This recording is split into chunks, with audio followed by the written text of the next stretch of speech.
As Trump takes aim at affirmative action, let's remember how Jared Kushner got into Harvard. The Civil Rights Division of President Trump's Justice Department is preparing to shift its resources toward investigating and suing universities over affirmative action admissions policies deemed to discriminate against white applicants, The New York Times' Charlie Savage reported Tuesday. Any shift in priorities hasn't been finalized or announced yet, so it's unclear where this policy will end up or how specifically it will be implemented. Still, in conversations and debates over just who gets the biggest leg up in university admissions, the tale of how senior White House advisor and Trump's son-in-law Jared Kushner got into Harvard is an instructive one. Of course, few will be surprised that Kushner's father, Charles Kushner, a wealthy and connected developer and political donor, helped him get in. But the details of just how that happened, described in Daniel Golden's thoroughly reported 2007 book The Price of Admission, remain remarkable to this day. What Golden found, essentially, was that Jared's father handed Harvard, a school he did not attend, a big pile of money just as Jared was starting to apply to colleges. Around the same time, Jared's dad got his U.S. Senator to contact another U.S. Senator to arrange a chat with Harvard's Dean of Admissions. Happily for the Kushner family, Jared was then admitted.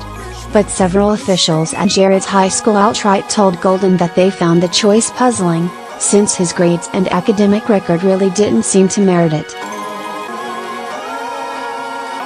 In 1998, according to sources familiar with the gift, the New York University alumnus, Charles Kushner, pledged $2.5 million to Harvard, to be paid in annual installments of $250,000. At the time of the pledge, Kushner's older son, Jared, was starting the college admissions process at the Frisch School, a Jewish high school in Paramus, New Jersey. A senior in 1998-99, Jared was not in the school's highest academic track in all courses, and his test scores were below Ivy League standards. Frisch officials were surprised when he applied to Harvard and dismayed when he was admitted. There was no way anybody in the administrative office of the school thought he would on the merits get into Harvard, a former school official told me.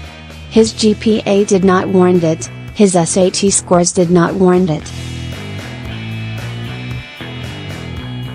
We thought for sure, there was no way this was going to happen. Then, lo and behold, Jared was accepted. It was a little bit disappointing because there were at the time other kids we thought should really get in on the merits, and they did not. Margot Krebs, who was director of Frisch's college preparatory program at the time, said, Jared was certainly not anywhere near the top of his class. He had some very strong personal qualities. He's a very charming young man with a great deal of poise, the sort of kid you would look at him and say, this is a future politician. It was an unusual choice for Harvard to make. Golden goes on to describe the role of the two senators Frank Lautenberg of New Jersey and Ted Kennedy of Massachusetts in getting Charles Kushner in touch with Harvard's Dean of Admissions. A source close to the family told me that New Jersey Senator Frank Lautenberg, to whom Kushner and his family gave nearly $100,000 from 1992 to 2002, turned to Massachusetts Senator Edward Kennedy to boost Jared's Harvard prospects. Senator Kennedy, a Harvard alumnus whose family has been associated with the university for 3 generations, is said to have contacted admissions dean William Fitzsimmons, who then spoke with Kushner. You can read more detail in Golden's book, but overall the saga is a rather remarkable peek behind the curtain at just how the admissions process can be twisted to the benefit of the wealthy.